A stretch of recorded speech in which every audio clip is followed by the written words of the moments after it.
ఇదేంటనే బ్రహ్మసూత్రం.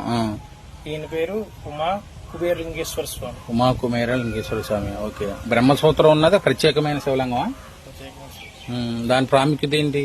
బ్రహ్మసూత్రం అంటే సాక్షాత్ ఈశ్వరుడు కొలువైనట్టు లెక్క.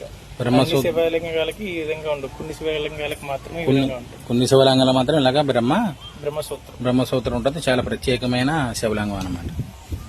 ఇది తణుకు మండలం కొమరవరం గ్రామంలో వేంచేసి ఉన్న శివాలయం.